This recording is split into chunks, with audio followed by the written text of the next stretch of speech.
Bonjour, aujourd'hui je vais vous présenter la nouvelle littéraire On n'est jamais trop curieux de Patrick Sénécal. J'ai choisi la nouvelle littéraire parce qu'elle m'a instantanément donné envie de la lire grâce à son atmosphère sombre et par la tension entre les personnages. La nouvelle On n'est jamais trop curieux de Patrick Sénécal est une œuvre qui mélange violence et réflexion sur la création artistique. Dans mon exposé oral, je présenterai d'abord la biographie de l'auteur Patrick Sénécal, ensuite un résumé global de la nouvelle, les personnages et les thèmes abordés pour finir une conclusion. Patrick Sénécal. Patrick Sénécal est un écrivain québécois né en 1967 à Brossard. Il est surtout connu pour ses romans et nouvelles d'horreur et de suspense. En plus d'être écrivain, il a aussi travaillé comme professeur de littérature au Québec, au Cégep, ce qui a beaucoup influencé son écriture. Il a écrit plusieurs œuvres marquantes, comme 5150, Rue des Ormes, Sur le Seuil, Le Passager et Alice. Il est reconnu pour ses histoires sombres et dérangeantes, ce qui explore les côtés les plus obscurs de l'être humain. Les œuvres de Patrick Sénécal appartiennent principalement au genre de l'horreur et du thriller psychologique. Son style d'écriture est direct, réaliste et parfois choquant, ce qui vise à provoquer une réaction chez le lecteur. Les termes qu'il aborde souvent sont la violence, la folie, la manipulation mentale et la frontière entre le bien et le mal. Plusieurs de ses œuvres ont été adaptées au cinéma et à la télévision, ce qui démontre son importance dans la culture québécoise. Maintenant, je vais faire un court résumé de la nouvelle littéraire. Grégoire Lévesque, journaliste reconnu pour ses jugements sévères, se réveille enfermé dans une cave après avoir été enlevé. Il y rencontre Alex Sirois, un écrivain populaire de romans policiers qu'il a souvent critiqué négativement. Contrairement à ce que Lévesque croit d'abord, Sirois ne cherche pas à se venger, mais affirme vouloir suivre ses conseils. Selon le critique, un écrivain doit avoir vécu la peur et la souffrance pour les décrire avec réalisme. Sirois a donc décidé d'en faire l'expérience concrète.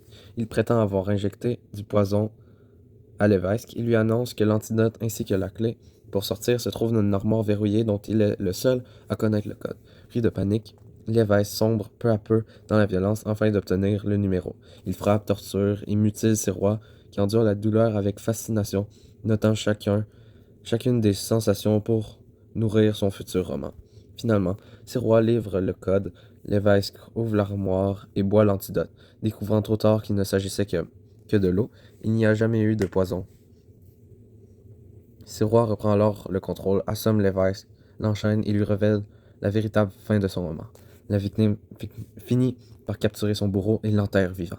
Tandis qu'il commence à creuser, Sirois remercie Lévesque, dont les critiques lui ont permis de devenir enfin un grand écrivain. Dans cette nouvelle, deux personnages principaux s'opposent, Grégoire Lévesque et Alex Sirois. Grégoire Lévesque est un critique littéraire sévère reconnu pour ses jugements sévères. Au début du récit, il incarne des valeurs comme la rigueur intellectuelle, la franchise et une certaine fierté personnelle. Il se croit supérieur aux écrivains qui critiquent et n'hésite pas à les rabaisser, ce qui crée une relation de domination symbolique entre lui et Alex Sirois. Lorsque Lévesque comprend que Sirois l'a enlevé, il interprète d'abord la situation comme une vengeance infantile, ce qui montre son mépris, pathétique et surtout enfantin. Alex Sirois, de son côté, est un écrivain populaire de romans policiers. Il valorise avant tout la réussite artistique et excellente au point de sacrifier tout moral. Obsédé par le réalisme, il croit qu'un bon écrivain doit vivre ce qu'il décrit et affirme un bon écrivain doit être curieux et vivre les émotions qu'il écrit. Son rapport avec Lévesque est donc fondé sur la manipulation et le pouvoir. Il transforme le critique en cobaye pour nourrir son œuvre et renverser la relation de force entre eux. Sur le plan psychologique, Grégoire connaît une transformation majeure au début. Au début, il est rationnel, sarcastique et sûr de lui. Il tente de garder le contrôle par la parole et par la logique. Cependant, lorsqu'il croit avoir été empoisonné, la peur s'installe et devient la valeur dominante qui guide ses actions. Sa seule priorité est alors la survie. Cette peur provoque une dégradation rapide de ses repères moraux, couverts de sueur, tremblant de peur, gémissant malgré lui. Il devient de plus en plus violent. Peu à peu, Lévesque bascule complètement. Lui qui se croyait incapable de cruauté se met à torturer Sirois sans retenue. Pendant toute humanité, le texte précise qu'il ne réalise plus ni la démence de ses actes, ni la souffrance qu'il inflige. Ce qui montre qu'il est désormais dominé par l'instinct et la panique. Il incarne alors l'inverse de ces valeurs qu'il prétendait défendre au départ, comme la justice et le respect.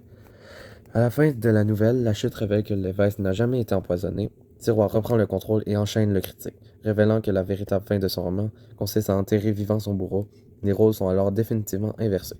Lévesque redevient une victime, mais une victime brisée, tandis que Sirois, malgré sa souffrance, atteint son objectif artistique. Cette fin met en lumière une critique des valeurs comme le pouvoir, la supériorité intellectuelle et l'obsession du succès qui conduisent à la déshumanisation. Humanisation. Dans cette nouvelle, plusieurs thèmes importants sont abordés. Le thème principal est celui de la violence et de la déshumanisation. Sous l'effet de la peur, les personnages perdent peu à peu toute humanité. Grégoire Lévesque, pourtant rationnel au départ, devient capable d'une extrême brutalité, au point qu'il ne réalise plus ni la démence de ses actes, ni la souffrance qu'il inflige. Le thème du pouvoir est également central. La relation entre Lévesque et Alex Sirois repose sur un rapport de force qui s'inverse constamment. Le critique domine par ses mots, puis l'écrivain prend le contrôle de la situation avant de le reprendre définitivement à la fin. La révélation finale, vous avez réellement cru que je vous avais injecté un poison, montre l'ampleur de la manipulation. La peur constitue un autre thème majeur. C'est elle qui pousse Lévesque à renier ses valeurs morales et à agir uniquement pour survivre, couvert de sueur, tremblant de peur.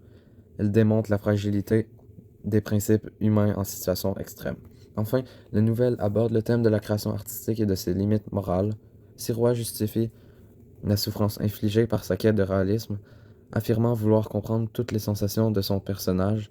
Le texte questionne ainsi jusqu'où l'on peut aller au nom de l'art. Pour conclure, j'ai beaucoup apprécié cette nouvelle parce qu'elle est à la fois intense et surprenante. J'ai aimé l'attention constante et la manière dont l'auteur décrit la psychologie des personnages, surtout la transformation de Grégoire Lévesque. J'ai trouvé fascinant de voir comment la peur peut basculer un individu, et comme Sirois manipule son environnement pour atteindre ses objectifs. Grâce à ce travail, j'ai appris à mieux analyser la psychologie des personnages et à identifier les valeurs et les thèmes d'une histoire. J'ai aussi découvert comment un auteur peut créer une tension dramatique forte en jouant sur la peur et le pouvoir. Merci de m'avoir écouté.